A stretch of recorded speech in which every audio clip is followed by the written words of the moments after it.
What's up, guys? I want to talk to you a little bit now about the Austin Metcalf murder. As you guys know, you might have heard by now that 17-year-old Austin Metcalf was murdered by another teenager by the name of Carmelo Anthony.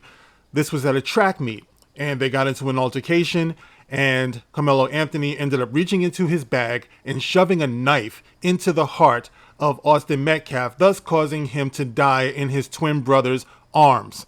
Now, this morning when I got up, I had to talk to my son about this because he was asking me, had I heard about it? And he said that he looked up Austin's, I guess it might have been something online he was reading, and he said that Austin was a lot like him. I'm talking about my son now. He said that he played football, he had dreams, and he had hopes, and he had plans. He was around the same age. My son is going to be 17 years old later on this year. He listened to the same music as me, Dad, he said, and he couldn't believe that the other kid would have killed him this way.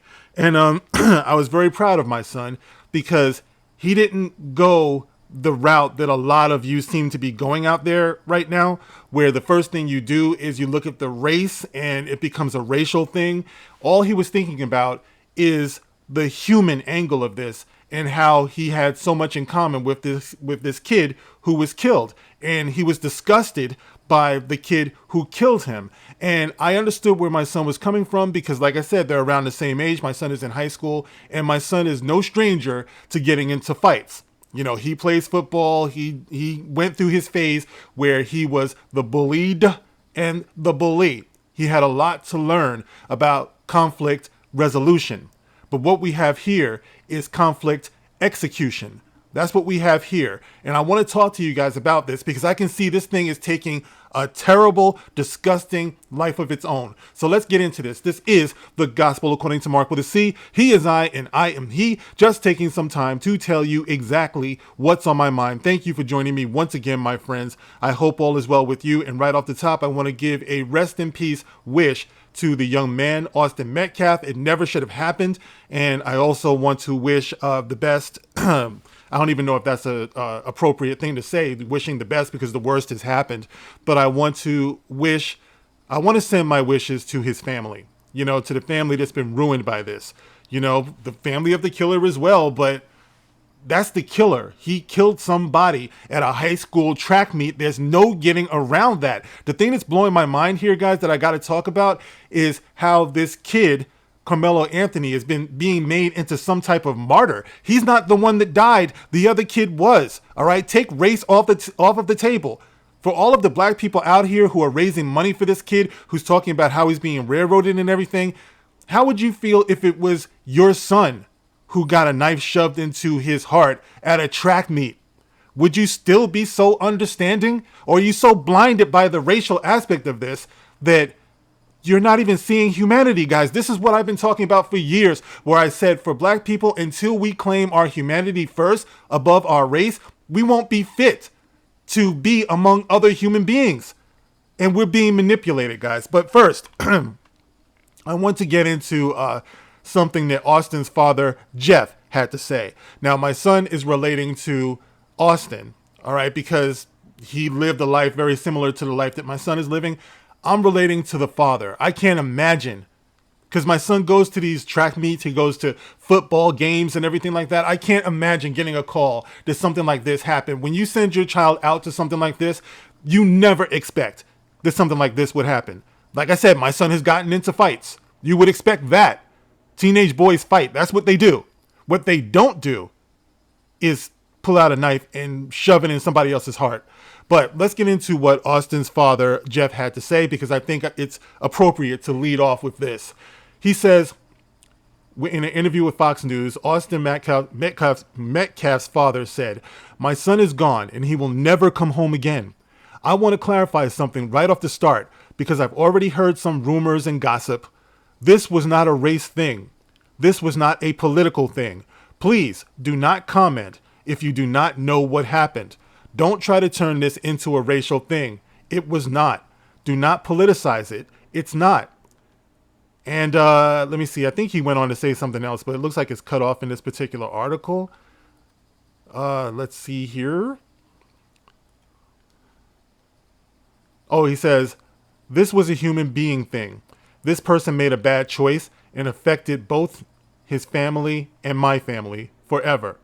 It's a very unfortunate thing, but I know exactly what happened. His brother was there trying to save him. He died in his arms, he said. So if you weren't there, please don't spread rumors. You know what? This sounds like an exceptional man to me who's trying to cope with the impossible, you know?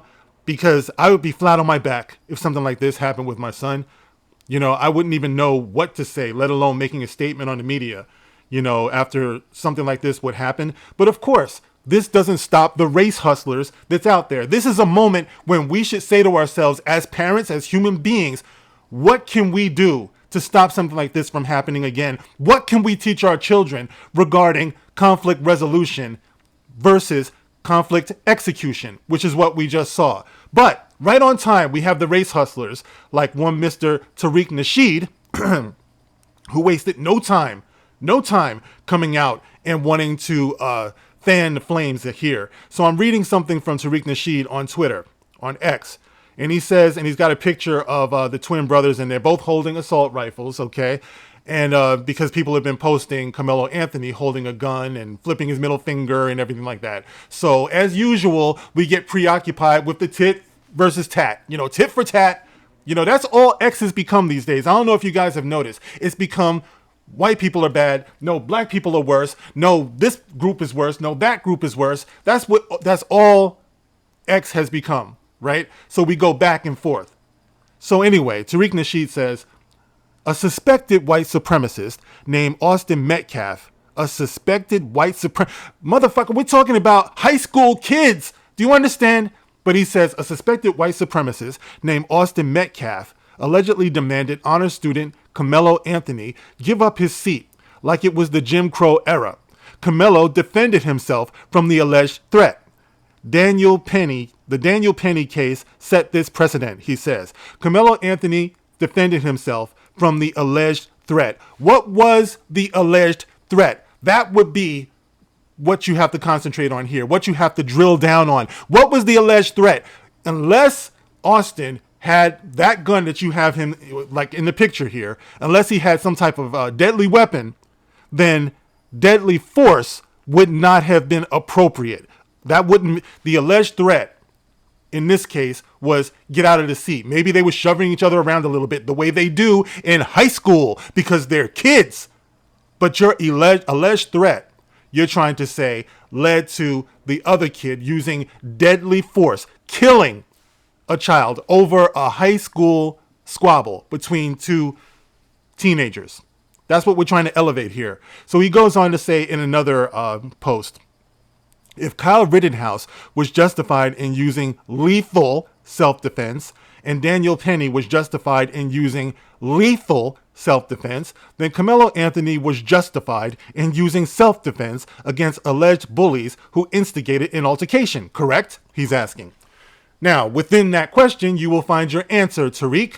All due respect, because you're saying that Kyle Rittenhouse was justified in using lethal self-defense. You're saying Daniel Penny was justified in using lethal self-defense. And then you go to Carmelo Anthony and you say he was justified in using self-defense. It's funny how you left out the lethal part here. It's interesting, isn't it? Because that answers your question right there. He wasn't justified in using lethal self-defense. Even you, Tariq, in your tweet here, are admitting that there is a very, very important difference here. All right? High schoolers. As I said before, my son has gotten into plenty of fights in high school. And I've always told him the important thing, son, is that you know what you're doing, right? You know what you're fighting for, and you don't go too far with your fighting. Like, you just don't try to kill somebody when you're fighting. In other words, you don't lose control. All right? I fear, unfortunately, it's just my opinion, that this is yet another indication of a matriarchal society, which is what we have in the black community. Because what Carmelo Anthony did was he reacted like a woman. He felt like he was being threatened. He felt like he was being disrespected. He reached into his purse, essentially, and pulled out the first thing he could do to neutralize the nuisance. Most men, most young boys understand the importance of knuckling up. You know what I mean? We understand the importance of giving a fair one, as we used to say back in the day. You don't go straight for the kill. But unfortunately, this young man went out like a little bitch. He pulled out a knife at a high school track meet. You understand? And for some reason, we got black people out here who want to make him the martyr, who want to make him the poster boy of white supremacy. Here we go again. This is what I'm talking about. For a lot of black people, it's unfortunate that you can't be black unless you see yourself as the opposite of white. So whenever you see white people take any sort of stand over there, you have to take the opposite stand over here, even if it goes against common sense, as you see in this case right here. All right. So let me see what else I have here, because now we hear from the father of Carmelo Anthony, who says that he was a good kid who was provoked. He was a good kid. He works 2 jobs. He's an A student. He has a 3.7 GPA. He was not the aggressor. He was not the one who started it. No, well, maybe he wasn't the one who started it, but he's the one who killed somebody. This is what we all have to understand. He committed murder. He killed somebody. There is no walking away from this. Now, I understand this is something that has to go to trial. They say innocent until proven guilty. Even though when he was being picked up, Carmelo actually said, "This is not alleged. I did it," he says. The only question is, was he justified in doing what he did? And I would dare say that that's not likely. It's not likely that you're justified in pulling out a knife at a high school track meet and shoving it into some other kid's heart, causing him to die. I don't see the justification in that. And we have to be clear about that, because this is what we're teaching our kids. Like I said, when I got up this morning, it's the first thing my son wanted to talk about. All right. So the lesson that we're giving our kids in the black community right now is that if you have a problem with somebody, even if they're not armed, then you can stab them in the chest. You can end their life. If this is what we're pushing for, then what is ever our problem when it goes in the other direction? You know, if it was the other way around and you had a white kid who did this to a black kid, what you're saying, would that be a consolation to you? Would that be acceptable to you? He was a good kid. He never did this before. Let him go. This white kid who just killed a black kid. Of course not. But this is where we are today. You know, we have lost our sense of morality because we're so possessed and we're so manipulated by the American Society of Magical Liberals, by race hustlers, by all of these people who are out here. We've lost our common sense, and in doing so, we've lost our ability to be effective parents and effective community leaders. And I will say this to all of the black content creators out there, specifically the black male content creators out there, watch this space here, because I will be reaching out to you in the future. All right. There's something on my mind here. And I know that a lot of us, we want to stay in our lane. You know, a lot of us are afraid to talk about hot button topics. We want to talk about things like maybe, spirituality. We want to talk about movies and comic books. We want to talk about comedy. We want to talk about technical issues, relationship advice. We have all of these different sections of YouTube and content creation. And we don't always want to get into the controversial topics. But let me tell you something. We are in trouble. Our community is in trouble. Our children are in trouble. Understand, we are being set up big time out here right now. We are just about a worthless society in the eyes of the rest of society. Don't blame me. Don't call me the coon. I'm just here telling you the truth. Now, to all of you so-called black men content creators out here, you have to, if you care about the kids, if you give a shit about our kids, at some point, we have to address what's been going on out here with them. We have to teach them the importance of conflict resolution. Because all I see out here, once again, is conflict execution. Whether they're doing it to each other, whether they're doing it to white people, it makes no difference, because we're all human beings. In this case, we have a white kid who got killed. Right. This is the reason why it's making headlines. Everybody was like, well, if it were the other way around, nobody would care about it. Well, if it were 2 white kids that this happened with, it wouldn't be as sensational either. It just so happens that it's a racial thing. So the media is going to run with it. Race hustlers are going to run with it. But for us black men out here, We've got to claim our kids. We got to stop them from running through the streets. We have to stop them from being confused and accepting the worst stereotypes and placing it upon themselves. We have to stop this. We have to dedicate at least some of our platform to talking about this, to taking the time to doing this, taking the time to do this. This will be my challenge to all of us going forward. I have some things on my mind, as far as how we're going to pursue that, but this is my challenge until then. To all the black men out there, content creators, no one else is going to do this. Everyone else has written us off. You can't continue to just make video after video. We can't just continue to make video after video about frivolous stuff. We're not there yet.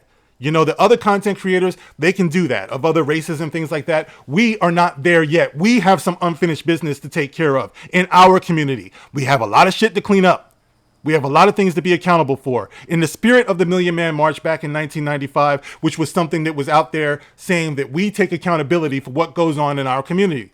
We take accountability for that. We don't point to other people. We don't attack other people when we have so much trouble in our own backyard. Look at my wall back here. It's surrounded by sci-fi stuff, by cartoon stuff, by comic stuff. But I can't ignore my heart. I have a son.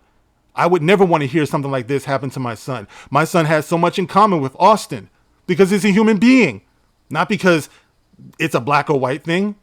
We have to reclaim that, and we have to talk louder than the race hustlers, louder than the American Society of Magical Liberals, louder than everyone who's poisoning our community, poisoning our hearts and minds to the point where we lose our sense of humanity. All right, guys. Well, that's it for this particular rant.